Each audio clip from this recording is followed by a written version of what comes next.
Look, picture this. You've just hatched in the middle of the ocean, you're no bigger than a rice grain, and your mum's already abandoned you. Brilliant start to life, innit? But here's the mad bit. If you somehow survive long enough to grow up, your own appetite will probably kill you in the most horrific way imaginable. Welcome to the utterly bonkers existence of the black swallower, a fish so determined to eat massive meals that it literally explodes. Yeah, you heard that right, explodes. Stick around because this story gets properly mental. Main content. So there you are, fresh out of the egg, floating about in the open ocean like a tiny transparent blob with attitude. You've got these little spines poking out all over you, which nature apparently thinks makes you look threatening. Spoiler alert. It doesn't. You look like a nervous floating toothpick. The only remotely interesting thing about you right now is these 6 dark spots running down your body, which frankly just make you easier to spot for anything with teeth and an empty stomach. Your mum? Long gone, mate. She dropped your egg here weeks ago and swam off without so much as a backwards glance. Parenting goals right there. So now you re-drifting near some floating seaweed with loads of other baby fish who are just as screwed as you are, trying to hoover up microscopic plankton because your belly's already rumbling. And then, without warning, all hell breaks loose. A young mackerel comes tearing through your group like a missile with its gob wide open, and suddenly you're spinning through the water like you've been caught in a washing machine. 3 of your brothers and sisters vanish down that thing's throat in one go. You manage to fling yourself into the shadow of the seaweed just as those massive jaws slam shut so close to your face you can practically taste the mackerel's breath. Not pleasant, by the way. The mackerel circles back, eager for seconds, and you squeeze yourself deeper into your hiding spot whilst it hoovers up a few more of your mates before finally clearing off. You're not even a week old and you've already learnt the most important lesson of ocean life. Being alive tomorrow means being faster, cleverer, and way luckier than everyone else around you. Right then, fast forward a few weeks. You've been munching away on whatever tiny things you can find, and your body's changing. That transparent look? Gone. You're turning brown now, and you've grown to a few centimeters long. Your spines are more pronounced, and those 6 spots have spread out across your body like someone's gone mad with a Sharpie. You look absolutely ridiculous, but at least you're still breathing. Now comes the fun part. Time to leave the relatively safe surface waters and head down into the proper depths. Because apparently your life wasn't hard enough already, yeah? You start diving, leaving the sunlight behind. And congratulations, you've just entered what scientists cheerfully call the Twilight Zone, which is just a fancy way of saying the bit where everything gets 100 times worse. The water's getting colder by the second. Darker too. Your body's turned completely black now, which is great for camouflage but rubbish for seeing where you're going. You're about 500 meters down when you notice these bright flashing lights in the distance. Little spots of bioluminescence, like tiny fairy lights floating in the darkness. Curious, you swim a bit closer to have a look. Then you see them. The lights aren't floating on their own. They're attached to absolutely massive teeth. 5 enormous deep-sea predators are circling nearby, and you've just swum straight into their territory like a complete muppet. You freeze. Every survival instinct in your tiny body is screaming at you to leg it. So you flip around and start swimming as fast as your little fins can carry you. But here's where things get properly awkward. Your mouth has grown way too big for the rest of you. It's completely out of proportion, like you're trying to swim whilst carrying a bucket in your gob. You're slow, clumsy, and about as graceful as a drunk elephant on roller skates. Eventually you stop, have a look around. They're not following you anymore, thank God. But now you're floating in the pitch-black abyss with your stomach making noises like an angry bear, and you haven't got a clue where your next meal's coming from. You can't afford to be picky down here, mate, food's scarce. So when you spot a small lanternfish glowing nearby, you go for it.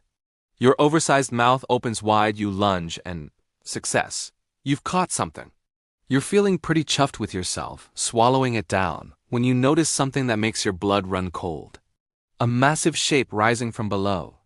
It's a deep-diving tuna, easily 10 times your size, and it's decided you look like a proper tasty snack.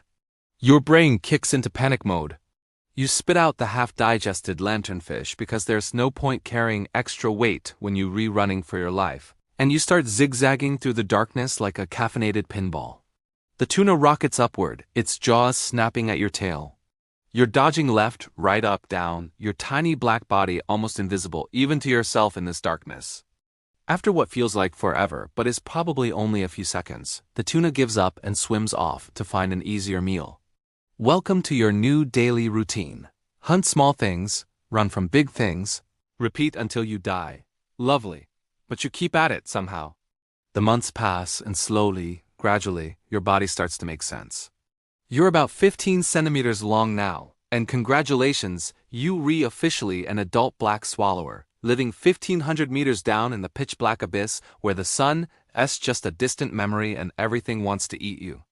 Your body's changed quite a bit. That ridiculous oversized mouth? Still massive, but now the rest of you has caught up a bit so you don't look quite as daft. Your fins have grown stronger, your skin's smooth and completely black. And you've developed this rather impressive party trick. You can unhinge your jaws like a snake and swallow prey up to 10 times your own body weight. Your stomach's basically turned into a stretchy balloon that can expand to absolutely cartoonish proportions. You've also got these backward-pointing fangs now, which work like barbed wire. Once something goes into your mouth, it's never coming back out. Ever. Now this creates a bit of a problem, doesn't it? Those teeth mean you literally cannot spit anything out. Every bite you take is a committed relationship. No take-backs. No, actually, this was a mistake. You bite it, you're keeping it. You're cruising through the darkness one day when you spot a silver hatchetfish. It's nearly your own size, which should probably set off alarm bells in your head. Your stomach's growling something fierce, though. You haven't eaten in weeks, and food down here is about as common as a vegetarian at a steakhouse. Logic's saying, mate, that fish is way too big for you. But hunger's shouting louder, and hunger wins. You lunge forward and sink your teeth into the hatchetfish's tail. Your backward-pointing fangs lock on like hooks. There's no letting go now, even if you wanted to. The fish starts thrashing about like mad as you open your jaws wider ... and wider ... and wider still. Your jaw actually dislocates with an audible pop, stretching your mouth to absolutely bonkers proportions. Slowly, bit by bit, you work the struggling fish deeper into your gob. It slides down toward your stomach, still wriggling, still fighting, but there's nothing it can do. You've swallowed a fish nearly your own size.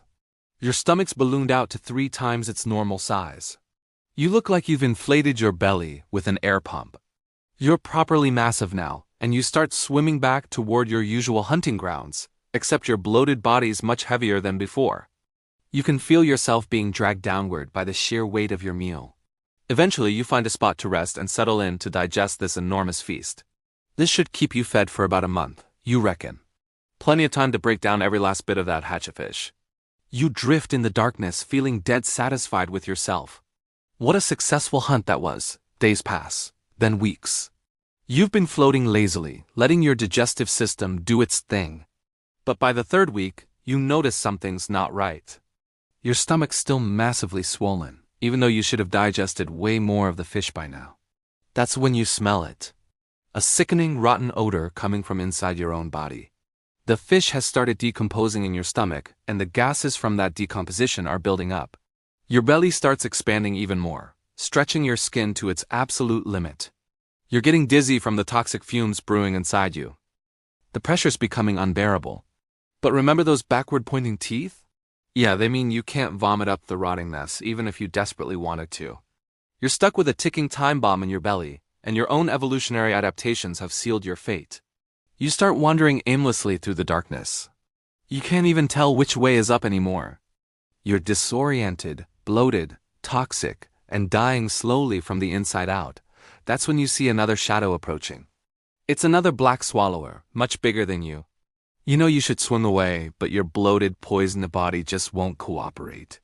You're floating there helplessly, and the larger swallower sees you and thinks, brilliant free meal. Before you can even react, it lunges forward and swallows you whole in one massive gulp.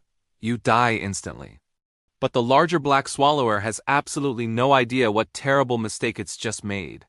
It's now carrying you, the rotting hatchetfish inside you, and all those toxic gases in its own stomach. A Russian doll of decomposition. Within days, its belly starts expanding beyond anything it's ever experienced before. 2 weeks later, the poor thing's in absolute agony. Its stomach is grown so massive from the double helping of rotting fish that it can't control its buoyancy anymore. The gases are lifting it toward the surface against its will, higher and higher into waters it was never meant to survive in. As it breaks through to the ocean surface, the drastic pressure change does exactly what you'd expect. Its body ruptures, violently. There's an explosion of failed gluttony as it spews you, itself, and that original rotting hatchetfish across the water surface in a grotesque fountain of decomposed fish bits. 3 dead fish floating on the waves, all victims of the same evolutionary cock-up. And here's the truly mental bit. This is actually proper common for black swallowers. Most of the ones that scientists ever find are discovered exactly like this. Bloated, burst, and floating on the surface as grim evidence of their own deadly appetite. They quite literally eat themselves to death, then explode. Closing, so there you have it, folks. The black swallower, a fish that survived being born in the middle of nowhere, dodged predators for months, adapted to survive in one of the harshest environments on Earth, and then died because it couldn't resist having eyes bigger than its belly. It's got jaws that unhinge like a snake, a stomach that stretches like a balloon, and teeth that work like barbed wire. But evolution forgot to install an abort mission button. Nature's absolutely mental sometimes in it.